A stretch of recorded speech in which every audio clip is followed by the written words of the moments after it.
Sonia, just to confirm, my computer says that we are now live. Can you just confirm that's correct? You're on mute.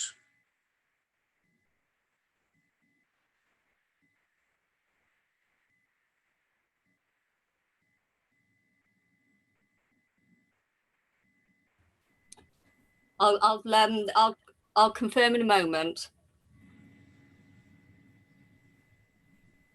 Confirm, my computer says that we are now live. Can you just confirm that's correct? Yes. You're on mute. Yes.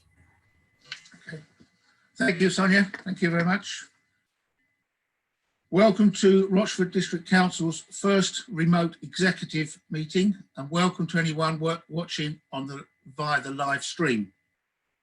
Just so everybody is aware, agenda item 9 has been withdrawn and will be dealt with by the licensing committee. Moving on, we have a number of non-members of the executive members attending.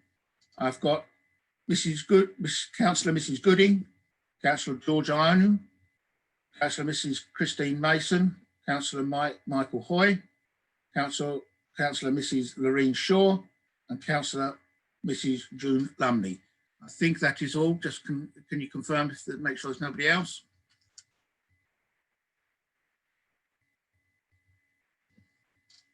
Councillor Eaves as well. Thank you, and Councillor Mr. Eaves to add to that list as well, please. Thank you. Okay. You've all had if you've had minutes of the meeting held on the 4th of March. Are you happy that I sign them as an accurate record? Agreed. Great. Anyone to the contrary? Okay, thank you. To receive declarations of interest, item 4.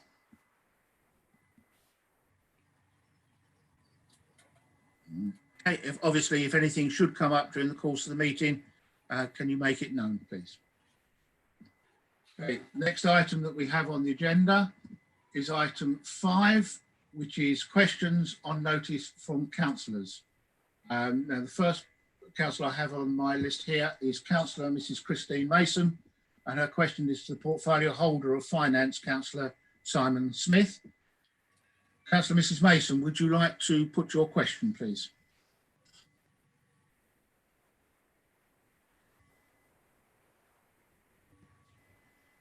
Good evening, Mr. Chairman. Yes, I would.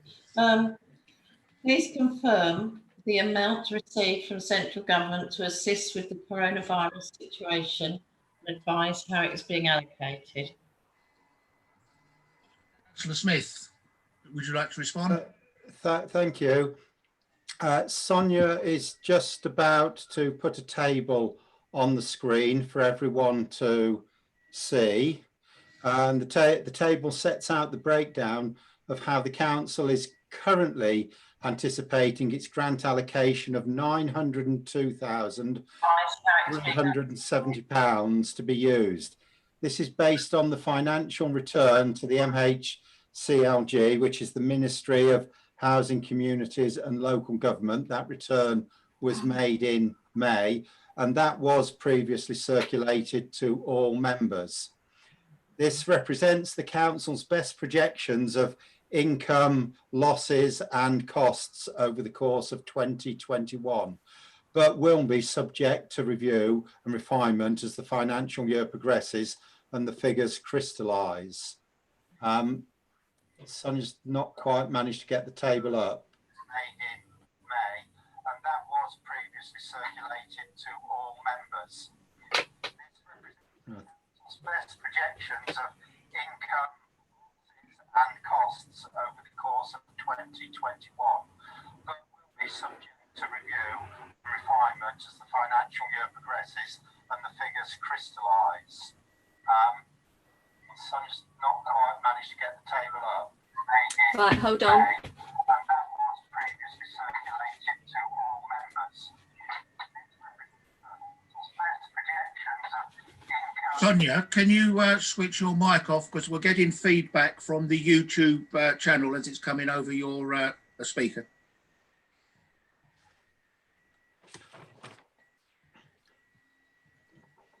just while we're waiting, then I'll start to go through some of the headings until the figures actually present themselves.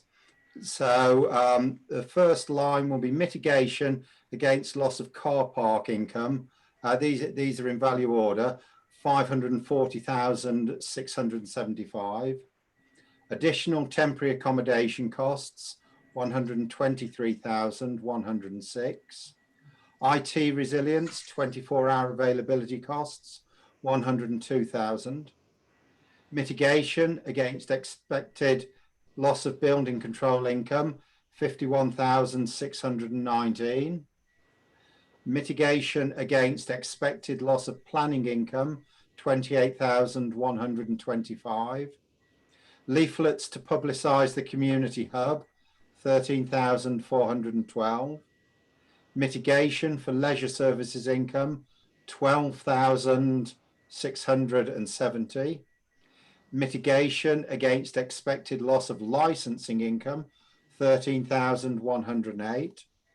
Additional waste collection costs: £5,000. Software related to business grants: £4,500. Business grants administration cost: £3,780. Facebook advertising campaign for business grants: £2,000. Emergency food parcels: £1,000. IT server works: £1,000. Other: £375. So that's the total allocation received on tranches 1 and 2, totaling £902,370.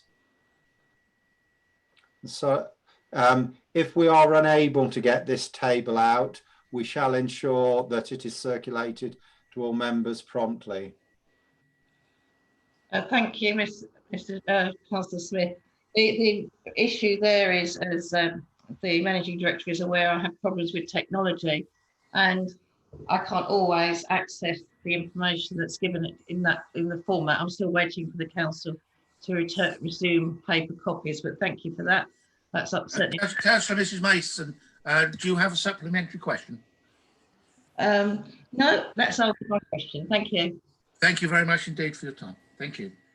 The second question we have is from Councillor Mr Hoy. Again, is to the portfolio holder for finance, Councillor Simon Smith. Councillor Hoy, would you like to put your question, please? Yes, thank you, Chairman. This is for the portfolio holder, Councillor Simon Smith. On page 7.15 of item 7, financial outrun 2019 to 20, item PRO 25, payment to local suppliers within 10 days, is indicated as red with only 56.4% paid within the time compared to the target of 90%. The year-to-date figure is 62.7% to the same target. This is very disappointing to see, as cash flow is of the utmost importance to small businesses, particularly as this was leading into the shutdown of many businesses due to the virus. The reason given is given as staff changes. However, a good system should not allow this to happen.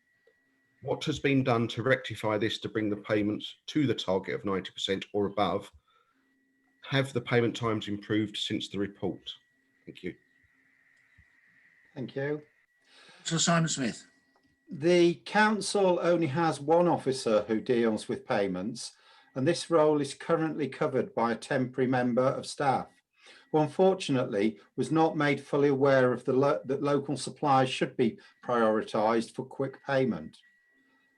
The officer is also dependent with the rest of the council raising and receipting orders in a timely fashion to allow for these prompt payments to take place.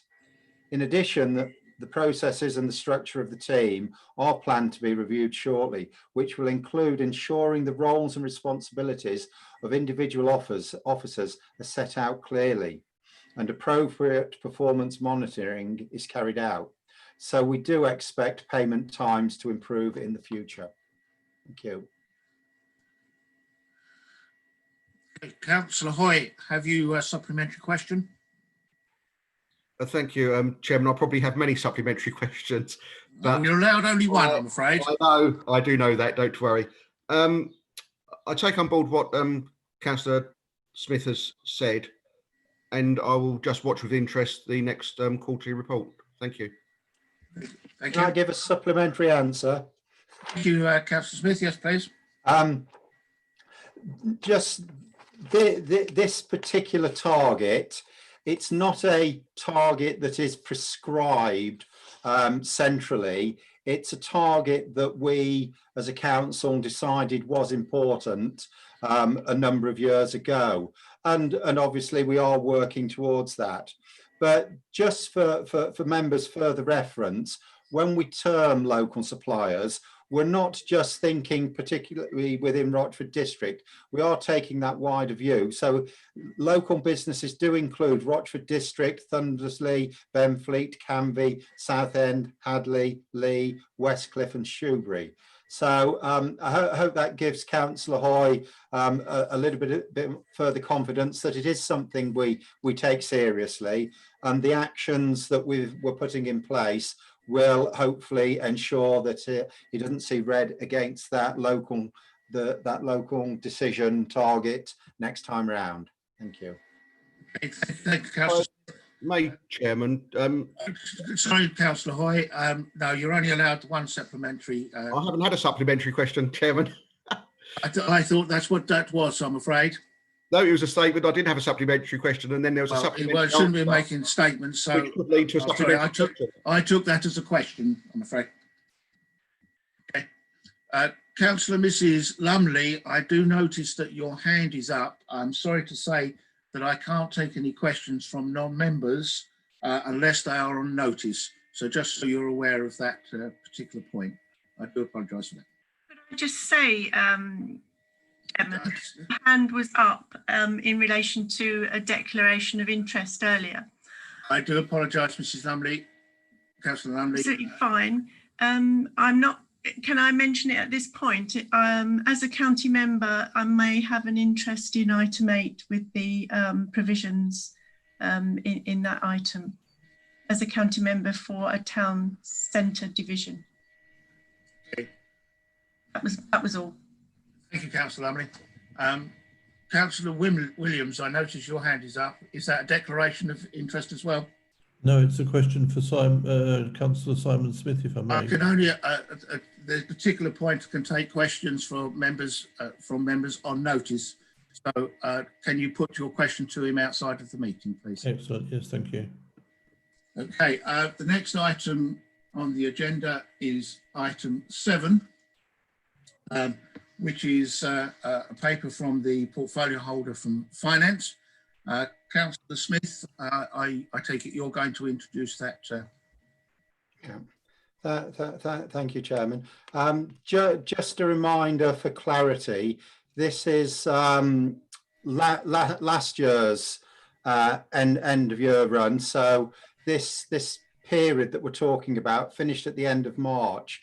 So although the COVID issues had started there, they didn't really impact on last year. So do bear that in mind. But as a year, I feel that this report covers another successful financial year for Rochford District Council. In fact, I believe that the council was successful in a large number of areas, finances just being one of them. There are a number of recommendations that I shall ask our 151 officer to go through in a short while, but through a variety of economies, through our staff working exceptionally hard, dynamically and innovatively when there were staff vacancies to be filled, we've come up with a surplus at the end of the year. There are movements in our surpluses, and Naomi will go over those. One particular thing I would like to point out is that our capital programme did underspend. It didn't underspend for efficiencies. It underspent because we weren't able to deliver all of those projects. And we are undertaking within the first quarter to review that situation to ensure that what is allocated is capable of being spent. So that's something that is coming up in the pipeline. I did mention briefly the COVID situation and saying that this report doesn't cover that, but I think it is important to note that we could not foresee what was about to happen, what has happened, what is happening. But what is certain is that the council was in a good position to approach something like this because of its effective financial management. I'll now pass over to our 151 officer, Naomi Lucas, to continue. Thank you. Thank you, Councillor Smith. As Councillor Smith has said, the Executive is asked to consider the provisional outturn position for 2019-20. The reason it's called provisional is because the accounts for the year are still being finalised and therefore are subject to review and scrutiny by our external auditors. But this is our best estimate of the position at this stage, and we're not expecting significant movements from that.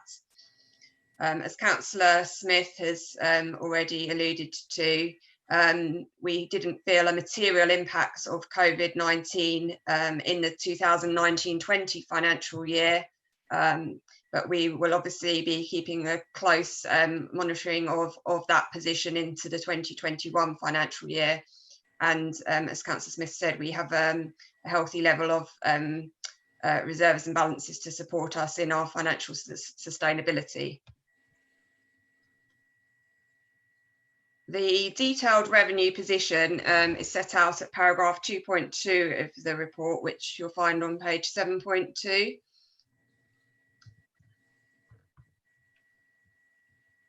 That sets out the position by portfolio, and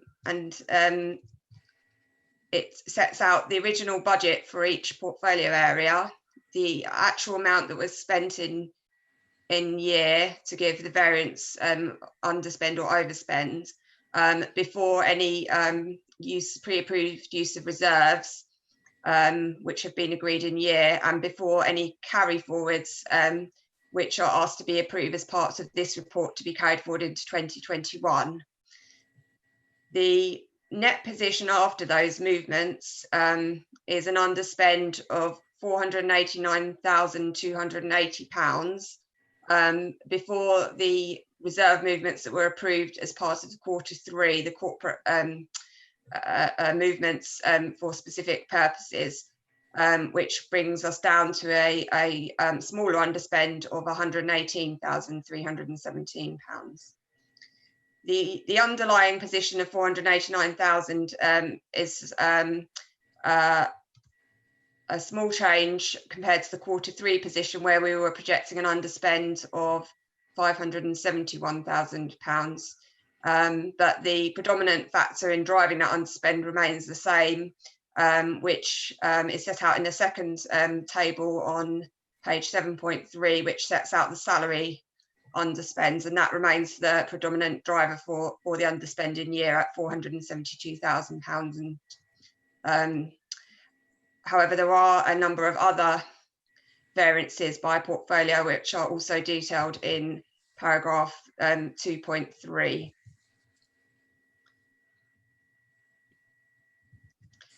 The reserves position is set out as Appendix 1 on page 7.7.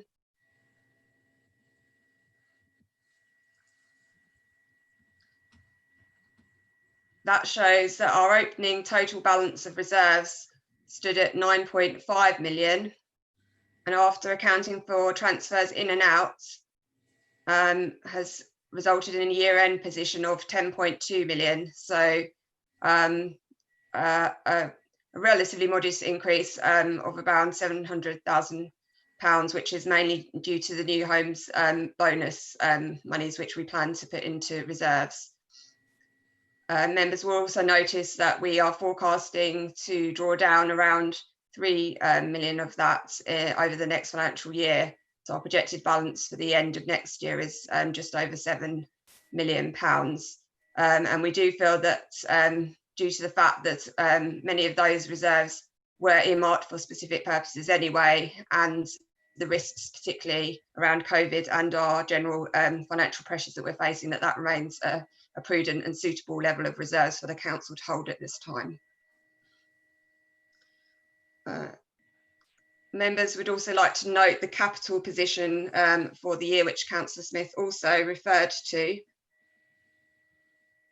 That is detailed at Appendix 2 on page 7.9.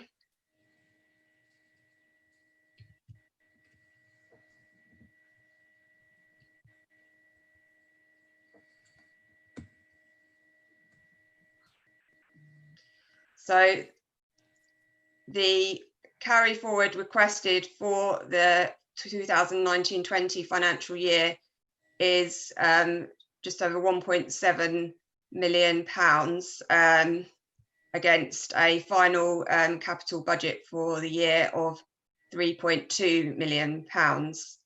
As Councillor Smith mentioned, we will be taking a review to ensure that the monies carried forward from this financial year, in addition to the monies approved in the 2021 budget at full council in February, that those programmes remain achievable for us in the financial year, and yeah, as I say, to ensure that they can be delivered. And it may be that we reprofile some of those programmes as part of the Q1 financial monitoring report for the next financial year. Appendix 3 sets out the revenue carried forward requests in a greater number of detail. It's broken down into two areas.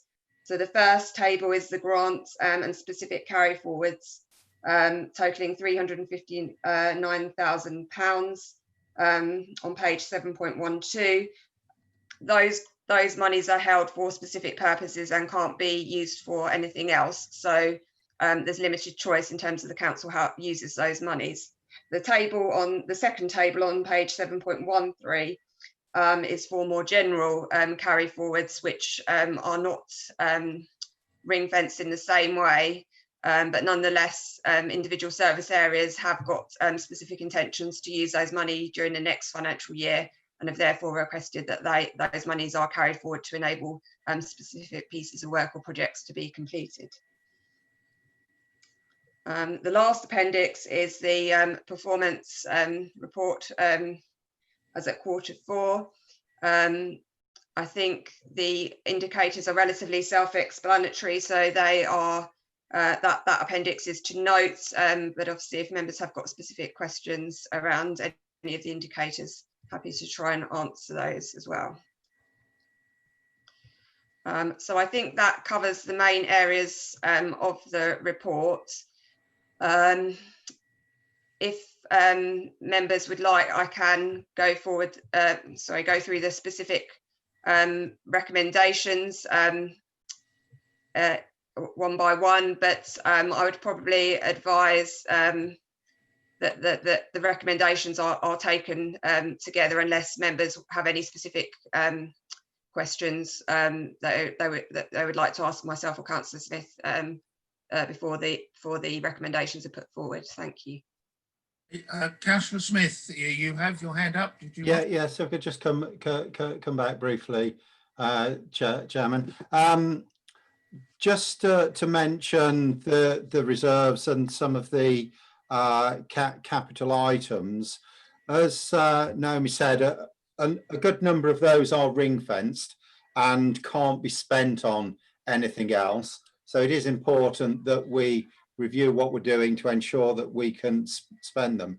But it's also important that we do have those reserves, because you can't belittle the situation that we're in, but ultimately life is going to go on. The council has to progress its initiatives, its ideas and its business. And so it is appropriate that even though we're in a situation that is quite unprecedented, that the council still prepares for the future, that the council is still got its ability to carry on its normal business and to deliver projects for the benefit of residents in our community. Thank you. Okay. Members of the executive, are there any questions for either Councillor Smith or for the 151 officer?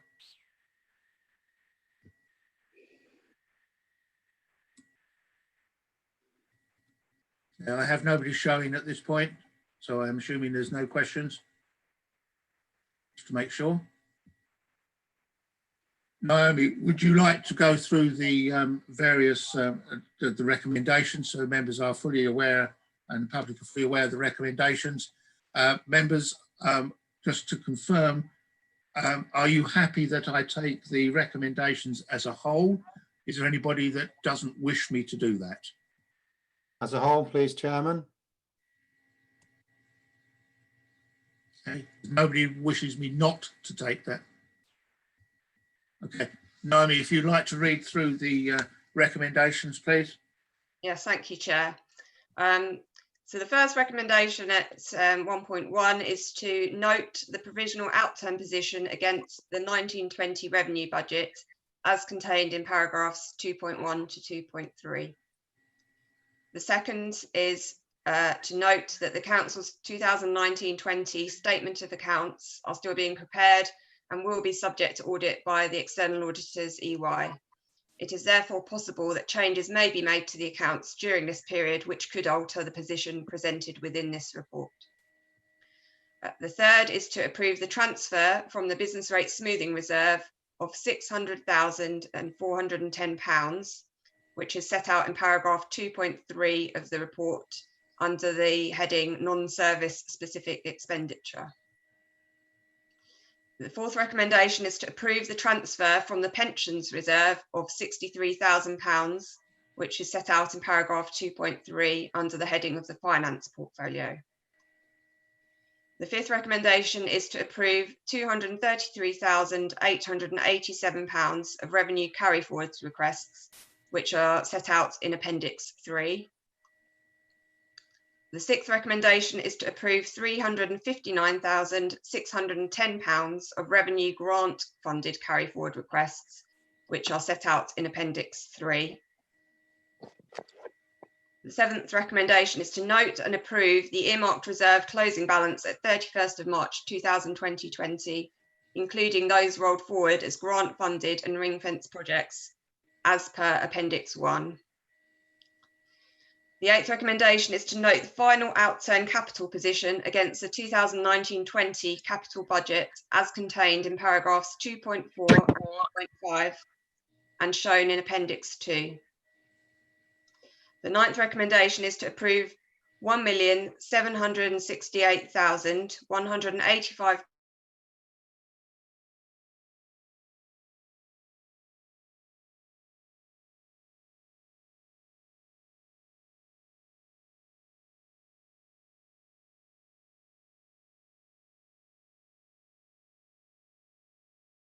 the final 2019-20 position on the Council's key performance indicators as shown in Appendix 4. Okay, members, you've heard the recommendations there. Now, with regards to the voting will be done by a roll call of names. When I call out your name, will you please clearly indicate whether you wish to have a recorded vote and then whether you are voting for or against or abstaining on the recommendations going forward. So I'll start with on my list, Councillor Efty. No recorded votes and for. Councillor Mrs. Rowe. No recorded vote for, Chairman. Thank you. Councillor Smith. No recorded vote and for. Councillor Steptoe, myself, no recorded vote and for. Councillor Ward. No recorded vote and for.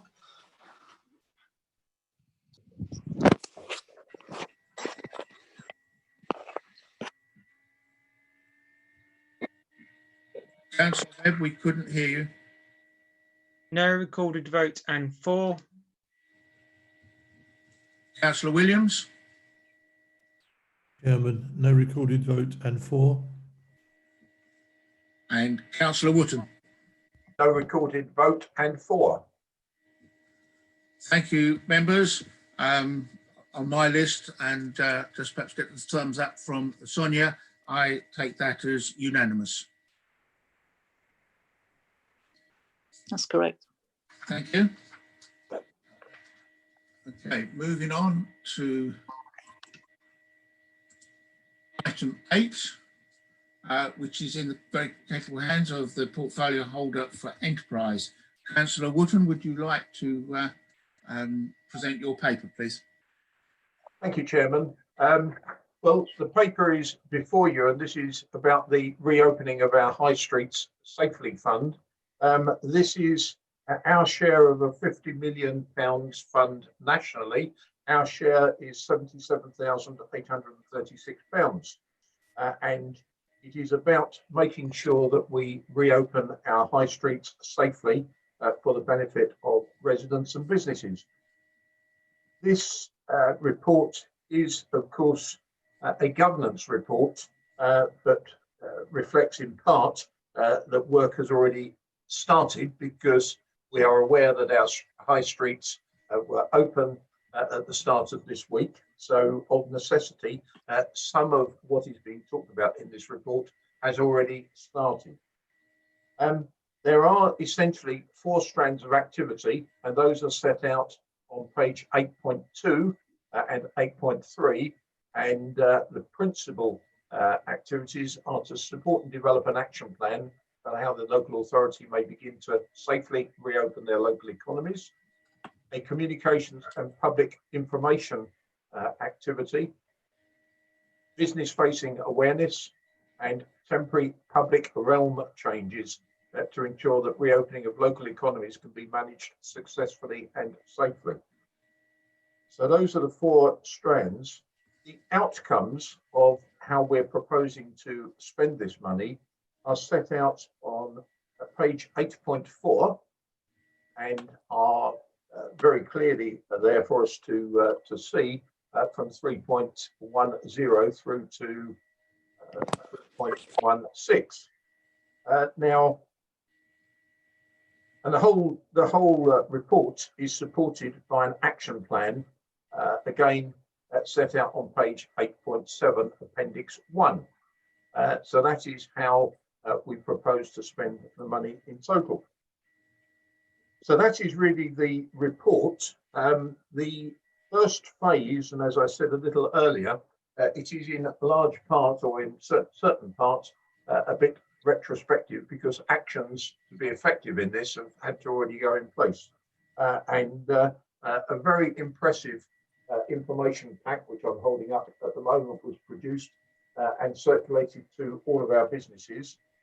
A website was opened on Wednesday of last week, and a considerable amount of public safety signage has already been placed around the district. The idea to have a branding to this, I believe, was a first for Rochford, and the highest form of flattery is when you see other boroughs or districts copying it, and We're Back, which is our branding, seems to have been copied, but I take that as flattery on the excellent branding. Before I conclude, Chairman, I just want to say a particular thank you to all the people who over the last 2 weeks have put in a tremendous amount of effort and work under the guidance of our Assistant Director, Marcus Otten, but it's a large number of people right across the officer spectrum, keeping me very much in the picture. But thanks to the economic development team, other officers, and to our local suppliers who have supported us brilliantly in delivering this, the first part of this programme. So unless there are any questions, I refer to the recommendations, Chairman, which I'm sure you will take as they come. Thank you, Councillor Wotton. I'd like to add my congratulations to the team that you just mentioned there. on the work and getting this off the ground as quickly as they did, and for it to work so well, it has been very, very well adopted around the whole of the district, and I think certainly the businesses have worked on this. I'll ask the Assistant Director for Place and Environment, Matt Harwood-White. Do you wish to add anything to the report? You're on mute, Matt. So I think you mean I'm Assistant Director for Place and Environment. It's Marcus. I do apologise, Marcus. Good evening, Councillor Steptoe. Thank you. You're both as good looking as each other. I do apologise. Well, I fully agree. I think Councillor's outlined the report quite fairly, and there was that initial, I think, expenditure that we had to undertake. I think just to I think get good value for money. I think if we'd left this to later, I think we'd be doing expenditure after the sort of the horses bolted. So it was important that we did spend early, make that commitment early. I think the other thing I'd like to bring attention to is the appendix one is very much just an outline expenditure, and I suspect this will change over time. The action plan that is actually underpinning behind that is now quite a sort of a living working document that ties into many of the stakeholders around the districts, and I imagine the expenditure will change and morph over time as we sort of understand more of what's required in managing the high streets. Of course, those outcomes and that action plan will be consulted with the portfolio holder for enterprise on a regular basis. I'm happy to take any questions. Thank you. Members of the executive, any questions you wish to raise on this particular item? I have my hand up, Chairman. Thank you, Councillor Rowe. Would you like to put your question? Thank you. It's just a big thank you, please, to all the officers, but in particular today, on behalf of the Town Council, to the environmental health officers that have been to visit the town today. Had a good meeting with them and our deputy clerk. They are doing a great job, and they've helped us remarkably with the market situation. Thank you. Okay, is there any other questions from executive members? Councillor Williams. Thank you, Chairman. Yeah, likewise, I'd just like to congratulate all that's had anything to do with it. It's been most excellent. Thank you. Anybody else? I can't see anybody. Councillor Wootton, your hand is up. Thank you, Chairman. I should come back, and it's always difficult when we start passing out thanks, but various agencies have worked extremely well on this. And I should have also mentioned the various parish councils. It's been real teamwork to make sure the parish councils, as well as Raleigh Town Council. One thing we are looking at, which is worth mentioning, Chairman, is that we are, with the experience we're seeing so far, we feel that perhaps a 20-mile-an-hour speed limit restriction on Raleigh High Street might be something that we want to activate in the future for the safety of residents who have been perhaps used to quieter streets. Now they're getting busier. There may be a safety need, but we're keeping that under review at the present time, Chairman. Councillor Efty. I don't want to rain on anybody's parade, but it's just one observation. Our district is more than Rochford, Raleigh and Hockley, with Holbridge, Hawkwell, Great Wakering, Barling, who's all got shops, and we're still not on the website. So can that please be rectified? Thank you. I expect the Assistant Director will take a note of that and take that back. Of course, yes. I mean, if I may explain, I mean, with in many ways, again, what underpins this is almost like a very large risk assessment of the districts. And so, you know, in terms of prioritising, we've identified those areas that are higher priority, and we're working through. But I do take your point in it, and it is an action that we hope to have in place by the end of this week. Thank you. Thank you. Is there any other questions?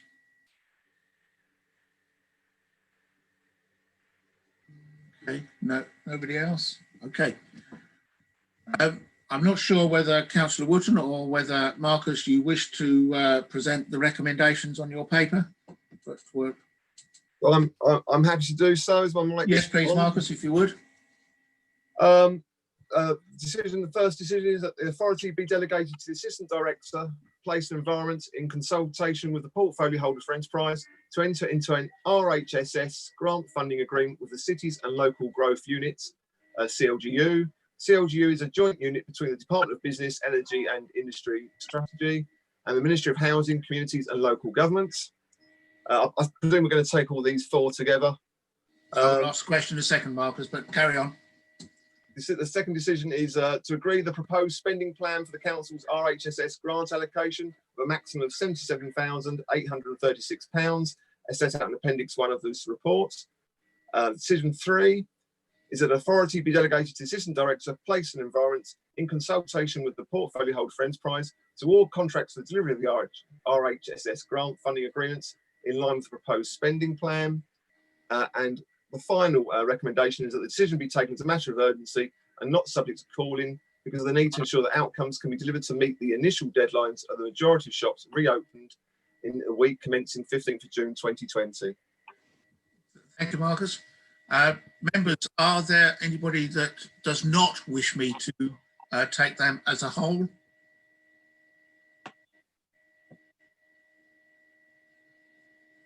Okay, thank you, members. As before, members, voting will be done by a roll call of names. When I call out your name, please indicate if you wish to have a recorded vote, and then whether you are voting for or against or abstaining on the recommendation. I'll go through my list again. Councillor Efty. No recorded votes and 4. Councillor Mrs. Rowe. No recorded votes and 4, Chairman. Councillor Smith. No recorded vote and 4. Thank you. Councillor Steptoe myself. No recorded vote and 4. Councillor Ward. No recorded vote and 4, Chairman. Councillor Webb. No recorded vote and 4, Chairman. Councillor Williams. Thank you, Chairman. No recorded vote and 4. And Councillor Wootton. No recorded vote and 4, Chairman. Thank you. Thank you, members. According to my list, I believe that to be unanimous. If I can have a thumbs up from officers. That's correct, Chairman. That is correct. Thank you. Okay, members, thank you very much indeed. Members, I do just want to acknowledge that we were joined during the course of the meeting by 2 other visiting members. That's Councillor Stanley and Councillor Eaves. So if that can be noted, I don't think I've missed anybody else. But thank you. Councillor Weston. Do apologise, Councillor Weston. I just see your thumb pop up there. Thank you. Members, I think that's been quite successful as our first executive Zoom meeting. And I thank you all for your time and wish you the rest of the evening. Thank you very much for your time. Thank you, Chairman. Thank you, Chairman. Thank you, Chairman. Good evening. Good evening to you all. Chairman.